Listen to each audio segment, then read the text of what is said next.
I ruined my ex's life for revenge. I ruined my ex's life and I don't feel sorry for it. Ian and I dated for 2 years, and for a while I really thought he was the one. His parents treated me like family, and we shared so many moments that I thought were genuine. But then I found out the truth.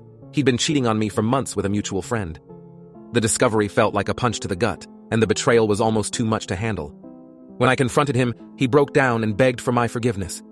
But all the tears and promises in the world weren't enough to erase what he'd done. I kicked him out of my life, knowing I'd never be able to trust him again. Ian's only request before we parted ways was that I keep his cheating a secret from his parents. They'd been cheated on by previous partners, and, knowing how they'd feel, he was terrified they'd disown him if they found out. He knew I was close with his mom and dad, and he pleaded with me, claiming he didn't want to hurt them. For their sake and to keep things peaceful, I agreed, as long as he stayed out of my life. For a few months, things were okay. I focused on healing and reconnected with an old boyfriend, Eric. We picked up where we left off, and after a few months, started dating again. I hadn't felt so happy or secure in ages. Eric was everything Ian hadn't been: honest, kind, and genuinely supportive. I'd moved on, heart and soul, and thought I'd finally left all the pain with Ian in the past. But then Ian found out about Eric. I had started posting photos of us together on social media, and I guess seeing me happy with someone else didn't sit well with him. Out of nowhere, he started bombarding me with messages. At first, they were just little comments on my posts, but soon it escalated. He left dozens of voicemails and texts, begging me to take him back, accusing me of moving on too quickly, and even blaming me for throwing away everything we had. It felt like he was trying to make me feel guilty, to get me back under his control, and it was exhausting.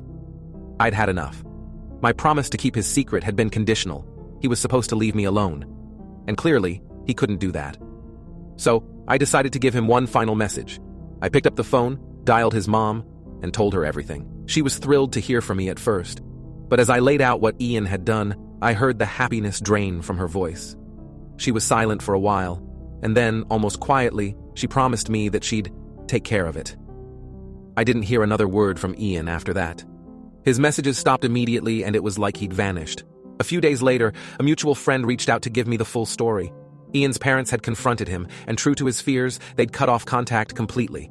They were so disappointed in him that they didn't even want him in their lives anymore.